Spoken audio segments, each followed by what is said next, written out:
So you found yourself in a predicament, you got to put a fuel tank in your Subaru. In this case, it's a 2006 Legacy. They're the same all the way from 2005 to 2009.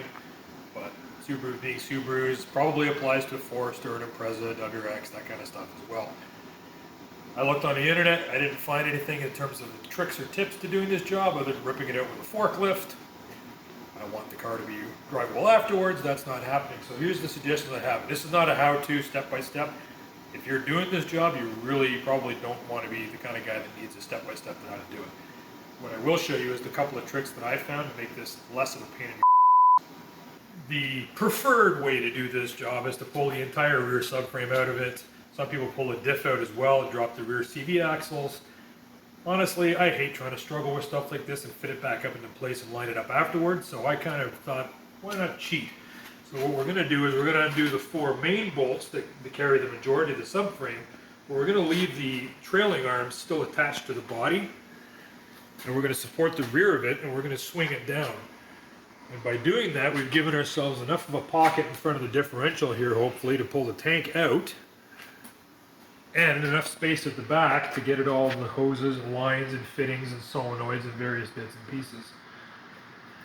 The easiest way to get the subframe to drop down is just undo the bottom of the shocks instead of taking them out of the top, because then you don't have to go inside the body and take anything apart. There are access panels under the back seat. If you've never been under the back seat of this car, it's really simple. You just grab the leading edge of the back seat and tug upwards and the whole thing will come right out. There's two access panels because there's two sending units in this vehicle. Again, because it's a Subaru, the drive shaft goes through the middle of it. There's one for each side of the tank to reach the bottom. You don't have to do much of anything on the right-hand side. I took the lid off just on my own to investigate it. Honestly, you can leave the right side on. The driver's side, the left side, you got to take that one off. There's electrical connectors under the seat. You're going to push the grommet through the middle of the metal panel. After you've unplugged them, then you can just shove the whole thing through the metal panel and it'll come down with the tank. And that'll include the wiring harness that's staked to the tank. When the tank comes down, that'll all come down with it and you can deal with it on the floor. The other tip I would suggest to you, when you have the new tank, have it somewhere you can look at it. Because that'll let you say, okay, did I get that one? Did I get that one? Oh, hey, there's a hidden one over on this side. Did I get that one? Yeah. It gives you a point of reference to see if there's anything that might be attached to this in a place that's going to be in your way. So again, it doesn't get the thing out of here step by step. Obviously the drive shaft's got to come out, the exhaust has to come off, some heat shields. But if you're doing this job, you already figured that out anyway.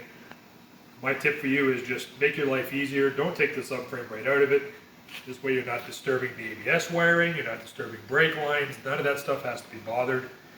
Make your life easier, work smarter, not harder. So as it turns out, we were 90% of the way there.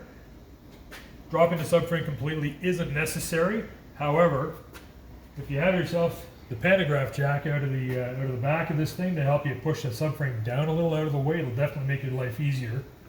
You could, if you absolutely wanted to, you could undo the front two mounting bolts and the diff would drop down a bit. I'd rather not disturb any of this stuff. It's plenty rotten. I mean, if the tank's leaking, you got to figure the rest of the car's pretty crunchy too.